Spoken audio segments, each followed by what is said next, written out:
Assalamualaikum warahmatullahi wabarakatuh. Sahabat YouTube yang mulia, video kali ini adalah acara rutinan malam Selasa, di Pondok Pesantren Dukuh Cau, yaitu kajian Kitab Al-Hikam, yang akan dibahas langsung oleh Pangersa, Kiai Haji Sualif SE.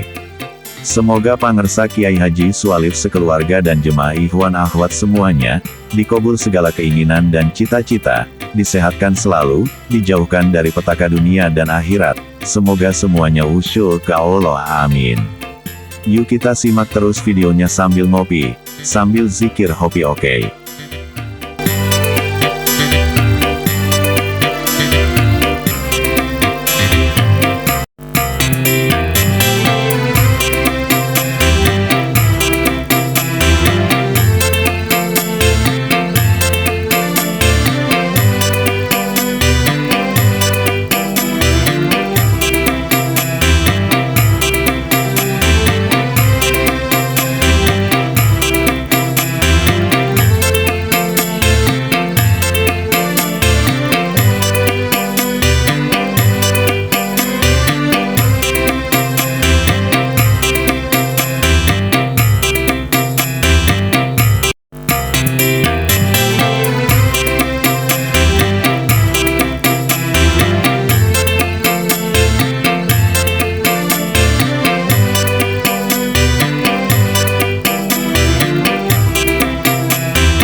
Assalamualaikum warahmatullahi wabarakatuh. Alhamdulillahirabbil alamin. Wassalatu wassalamu ala sayyidil mursalin Muhammadin wa ala alihi wa sahbihi ajma'in. Ilahi anta maqsudi wa ridha kamadubi a'tini mahabbataka wa ma'rifataka. Hadratul mukarramin, para hadirin, syarifah, para kesatuan, para ustaz, kiai, para haji, para jamaah, bapak-bapak, ibu-ibu, santriwan, santriwati. Tasakur binimah, pada malam hari ini kita bisa berkumpul bermasyarakat dalam rangka melakukan rutinitas mingguan kita, yaitu khotaman, dilanjutkan sama tholabul ilmi. Mudah-mudahan Allah angkat derajat kita semua dan menjadikan kehidupan kita barokah dunia akhirat, amin ya rabbal alamin. Maka para hewan sadaya, sebelum ngaosnya dimulai, kita sama-sama berdoa. Saya yang duluan, para hewan mendengar. Bismillahirrahmanirrahim. Subhanakallahumma Rabbana la ilma lana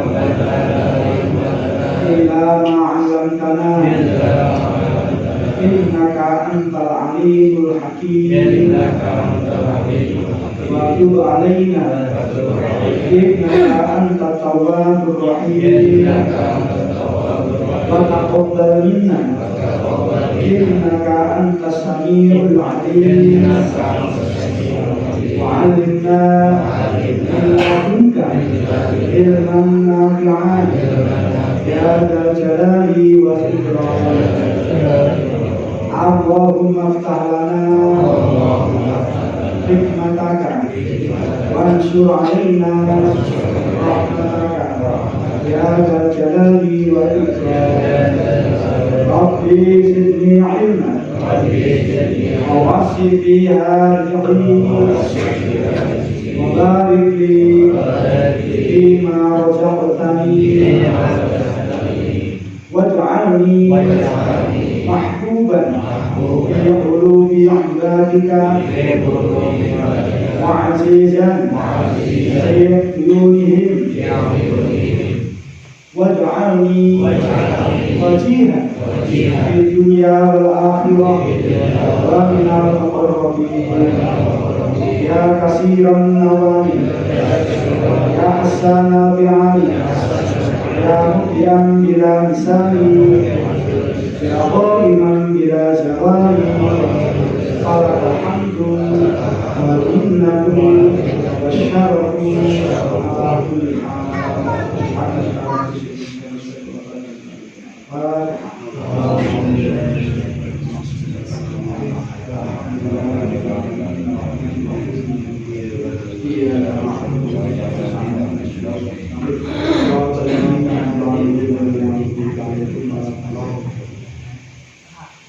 Para penonton, minggu kemarin kita sudah membahas satu hikmah, yaitu Bismillahirrahmanirrahim. Ilal masyiati maring kersane Gusti Allah, kepada kehendaknya Gusti Allah. Yastaniku bersandar opo ulu syai'in saben-saben suci-suci. Segala sesuatu yang ada di alam dunia bersandar kepada kehendaknya Gusti Allah. Kalau Allah nggak meresahkan, nggak bakal terjadi. Kalau terjadi, memang karena dikehendaki sama Gusti Allah. Dan itu sudah diputus waktu di zaman azali. Nah, pertanyaannya sederhana. Kalau sudah diputus di zaman azali, sudah ada ketentuan bahwa kita hari itu jam itu bakal cilaka. Berarti fungsinya apa kita berdoa? Haruskah kita berdoa? Atau kita bersyukur saja dengan pembagiannya Gusti Allah? Atau kita ridho? Atau kita diam aja? Tidak semuanya kita harus diputus sama Gusti Allah. Bagusnya apa? Bagusnya tetap berdoa. Kenapa? Tujuan berdoa itu sebagai mukhul ibadah. Jadi inti dari ibadah itu doa. Nah, kita berdoa itu hanya menunjukkan bahwa kita butuh. Jadi tujuan kita berdoa itu karena kita hamba dan butuh kepada Gusti Allah, bukan harus diijabah. Kan kita suka kebalik nih. Kalau kita butuh nih, kira-kira kita berdoa sama Gusti Allah, tujuannya apa? Karena kita butuh diijabah, kebutuhannya diangkat, kesulitannya diangkat, atau yang penting kita ibadah. Karena kita butuh diijabah. Nah, itu yang salah. Kenapa? Karena kamu seolah-olah menyandarkan doamu, gara-gara kamu berdoa, Allah merubah takdir. Salah. Kamu berdoa itu menunjukkan bahwa benar kamu itu hamba, dan kamu menunjukkan sifat makhluk, sifat butuhmu kepada Gusti Allah. Atau kita diam aja? Nah, tidak semuanya harus ditentukan sama Gusti Allah. Atau kita ridho aja? Tidak semuanya juga sudah diputus sama Gusti Allah. Bagusnya? Kalau kita ini orang awam, kita bukan jalan mahos, ya kita baiknya tetap berdoa. Tujuannya bukan untuk diijabah, tapi tujuannya menunjukkan rasa butuh kita terhadap Gusti Allah. Diijabah atau tidak itu hak prerogatif Gusti Allah. Jadi jangan sampai membuat kita arah. Rata-rata nih kalau kita sudah berdoa, malam sudah tahajud, sudah berdoa, puasa sudah, Senin Kamis sudah, nanti semua riyadhah sudah kita jalankan, ternyata belum dijabah. Rata-rata kita nih lanjut riyadhahnya atau berhenti? Iya, lanjut riyadhah atau berhenti kira-kira? Kita. Rata-rata berhenti, kenapa berhenti? Ambil baik, sudah doa oke, angger hidup dosa, angger kekurangan, kene angger utang can lunas. Nah itu kesalahan kita. Karena berdoa tujuannya diijabah, bukan berdoa karena tujuannya ta'abud ila Allah, bukan karena kita menunjukin kita ibadah. Karena kita hamba dan butuh kepada Gusti Allah. Nah, karena semuanya sudah diputus sama Gusti Allah waktu di zaman azali, maka dikasih ciri. Cirinya gimana? Kalau kamu lagi zikir ke Gusti Allah, berarti lagi dekat.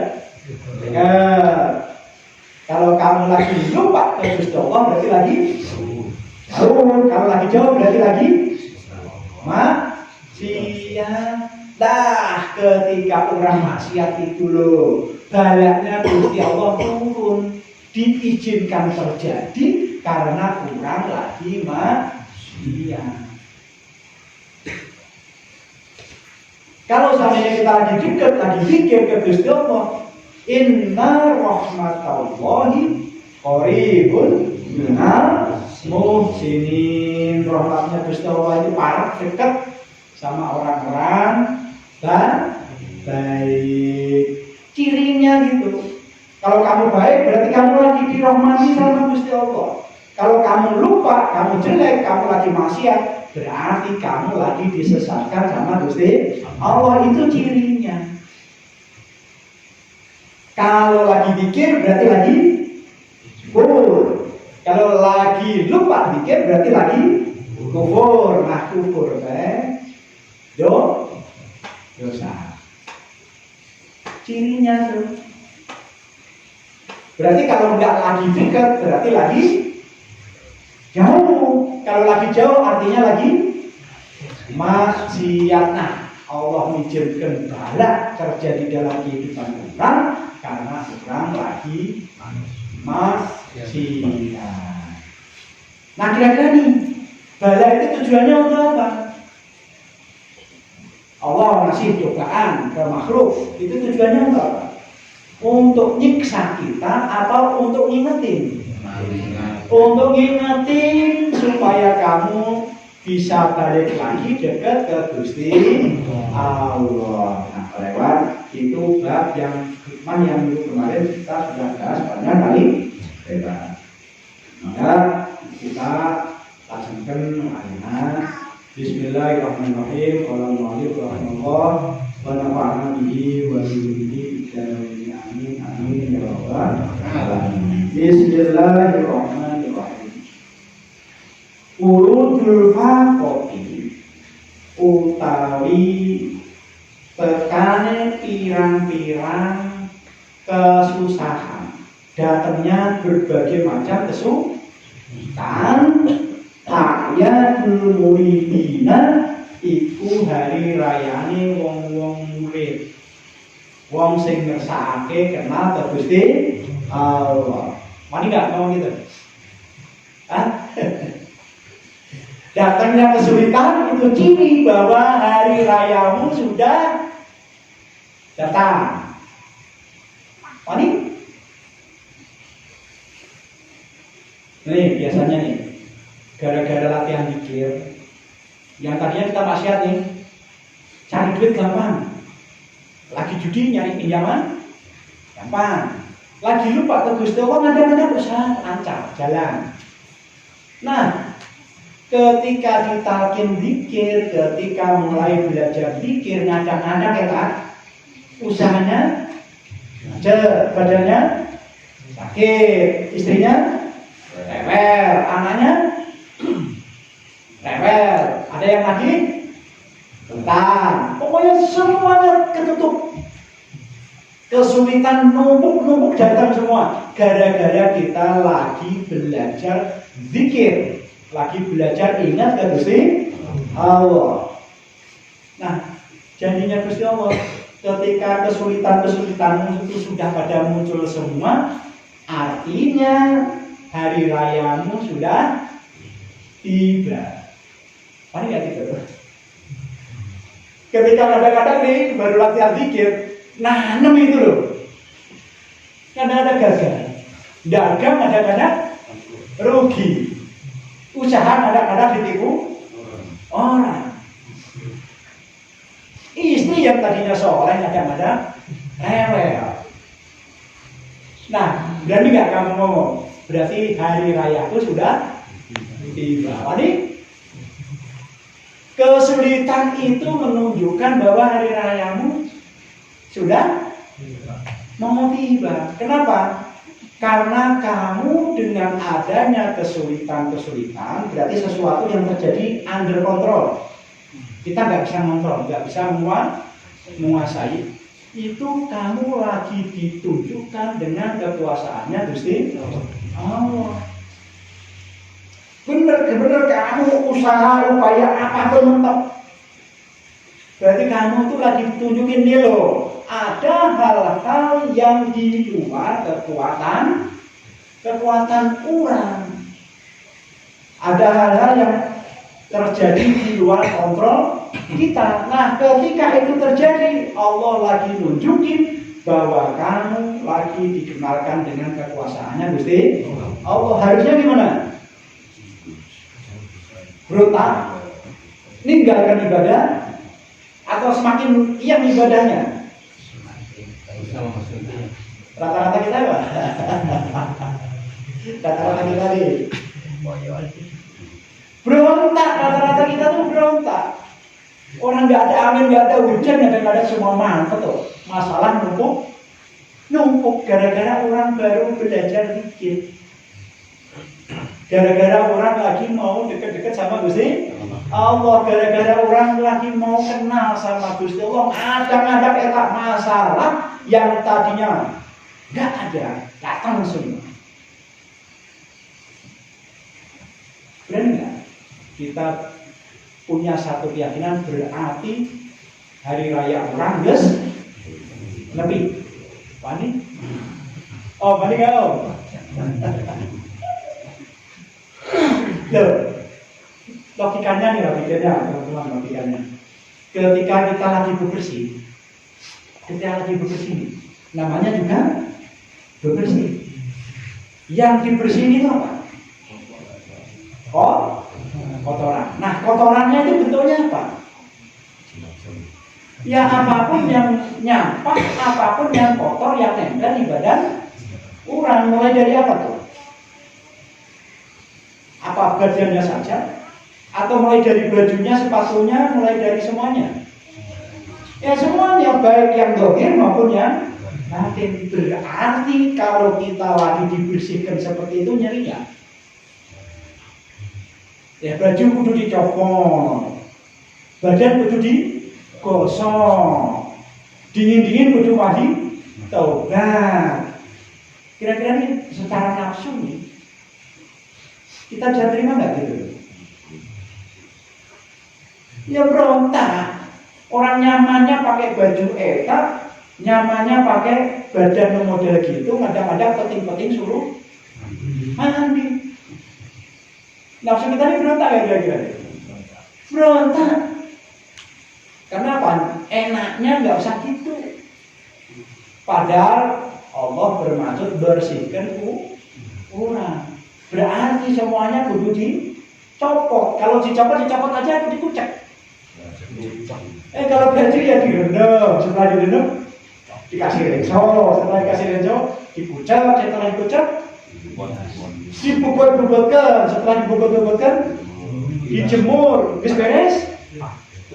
Akan masih harus disetrika. Nah, setelah disetrika baru layak masuk lemari. Nah, proses ketika dibersihkan itu loh, badan kita itu berontak.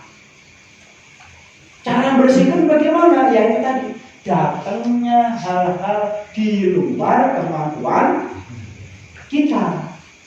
Biasanya nanam cuma tanam aja panen banyak. Ini nanam sudah dirawatan, sudah dibiayaan, sudah diwis macam-macam.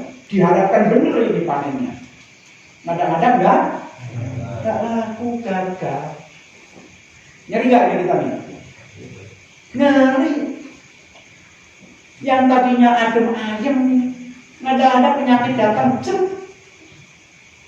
nggak ada angin, nggak ada hujan kayak tadi Mas Haji Chandra kena serangan, itu masih muda, lagi kenceng-kencengnya nyari duit. Itu proses apa? Kalau seandainya dia itu sanggup, mau nggak itu? Ya enggak kepengennya oke nyari duit, kepengennya oke usaha, naon kudu nyari penyakit, naon kudu dirawat. Itu lagi dikenalkan ada hal-hal di luar kekuatanmu dan kamu sukarela ataupun kamu terpaksa wajib tunduk. Kamu muslim dia bakal mati, kamu kafir juga bakal mati, kamu kaya dia bakal mati, kamu miskin juga bakal mati. Semuanya tunduk kepada Gusti Allah. Nah, pertanyaannya satu. Ketika kesulitan-kesulitan itu sudah datang, kita nggak mampu gerak sama sekali. Kesana salah, kesini salah. Kalau orang sini bilang apa? Nemplak, netek, nemplak, netek, semplak. Pokoknya serba salah. Apapun yang terjadi lagi serba salah. Yang kita lakukan biasanya diam dekat sama Gusti Allah atau berontak. Kita yang ada di sini diam dekat memaksakan nih ibadah ke Gusti Allah atau berontak. Upaya usaha apapun nggak bisa bayar pakai uang sendiri, pinjam. Nggak bisa pinjam, jual. Jual rumah, jual motor, jual mobil, nggak bisa jual. Nah, kenapa balik? Ya kan, nipu. Apa? Kalau kita nih yang mengalami seperti itu, kira-kira kita lakukan apa? Langsung diam, mendekatkan diri ke Gusti Allah atau berontak. Kalau kamu diingetin sama kekuasaannya Gusti Allah kok berontak, hukumanmu ngurangan apa nambahan? Nambah pemeran. Ya nambah. Dedek aja saya suruh mandi, dek mandi. Dia sibuk mainan HP. Dek makan, nggak mau, sibuk main HP. Dek belajar, nggak mau, tetap sibuk main HP.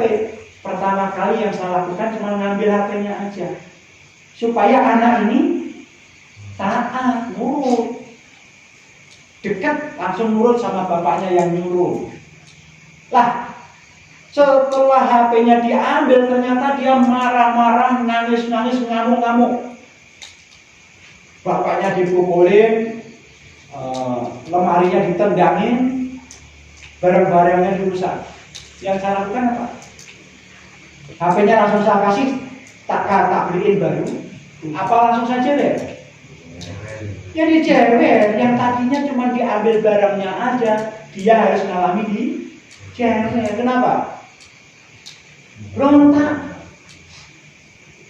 Sudah dijewer ternyata masih ngamuk nih, nangisnya luar biasa, nggak nurut juga. Yang dilakukan apa?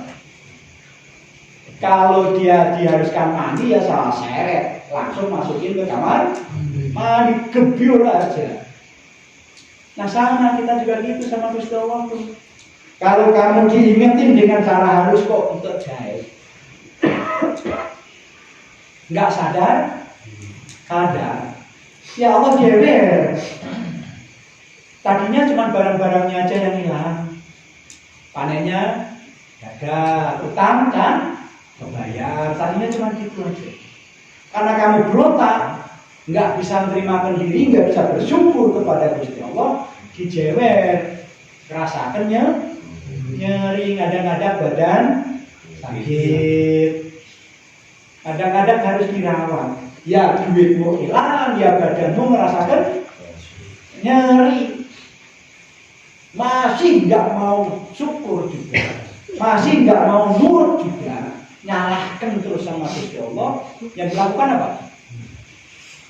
Ya bukan cuma badanmu yang sakit, bukan.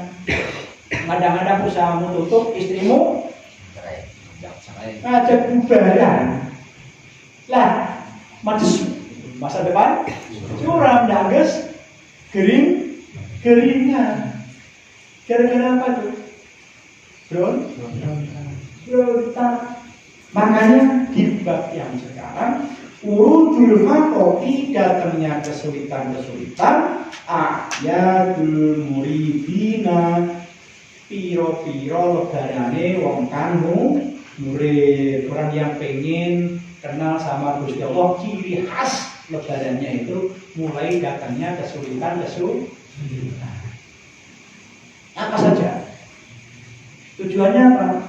Tujuannya supaya kita lebih tunduk lagi, tujuannya supaya kita lebih dekat lagi ke Gusti Allah. Bukan Allah pengen nyiksa orang, bukan. Wa ma'allahu bidzallamin lil ibad. Allah nggak pernah zalim terhadap hambanya. Yang zalim orang, yang zalim orang. Kenapa? Waktunya ibadah nggak ibadah, nggak sibuk kerja. Waktunya sedekah nggak sedekah, nggak sibuk ngitung kurang kene. Waktunya ngaji nggak ngaji, nggak lagi pertemuan kene, lagi di jalan kene, lagi sibuk kene, tanggung kene.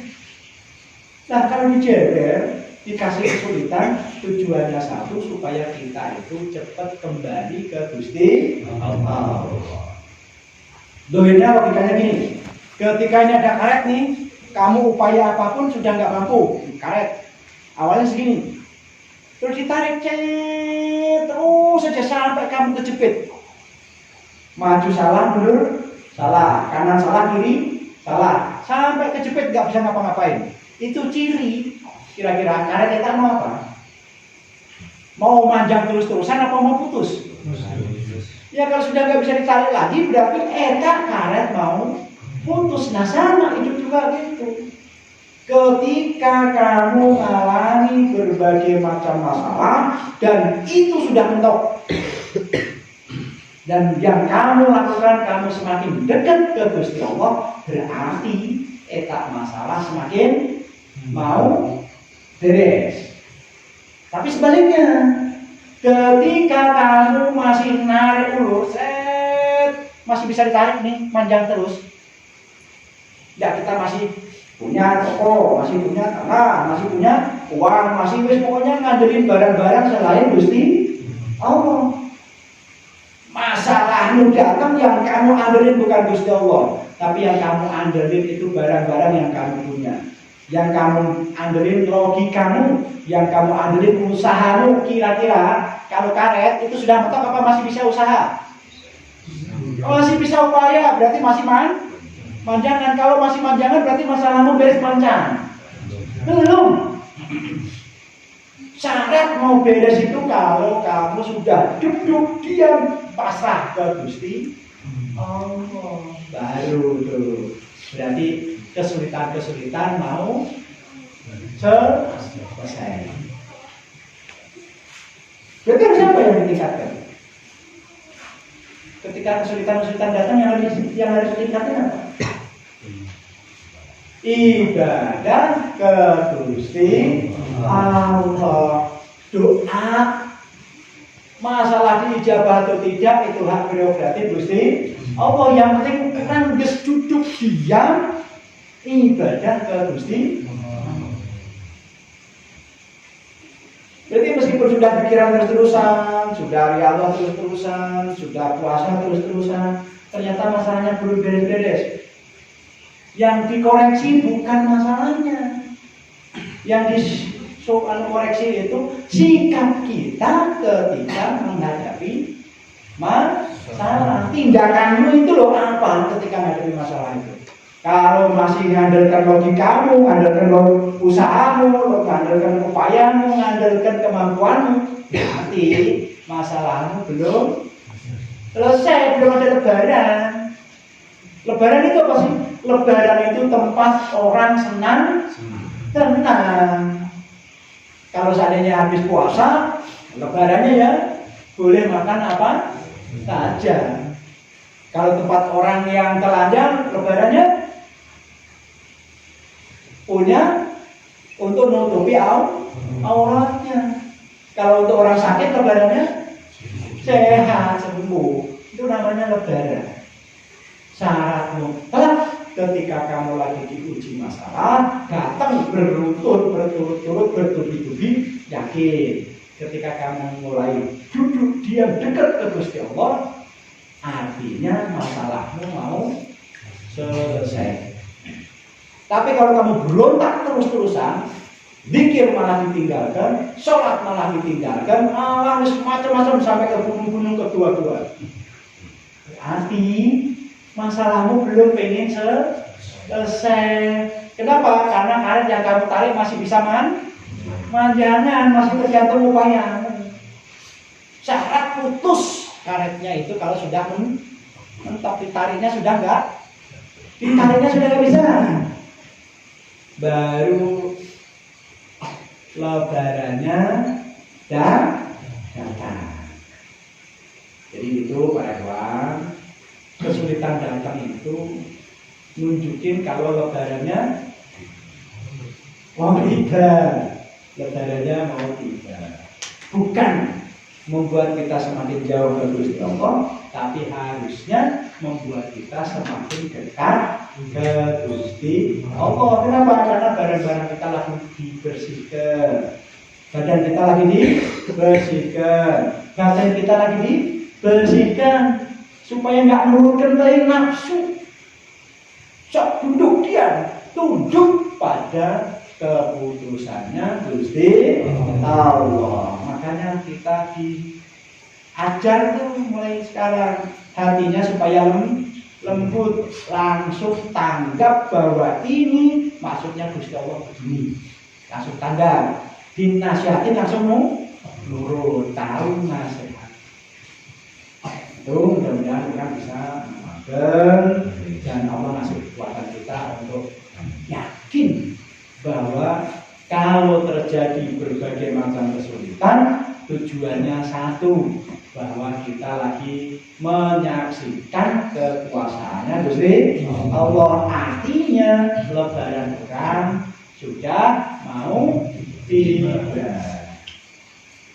Kemudian ada manfaatnya, risiko menafsir, kita Allah, berkorban takut, ampun. Wassalamualaikum warahmatullahi wabarakatuh.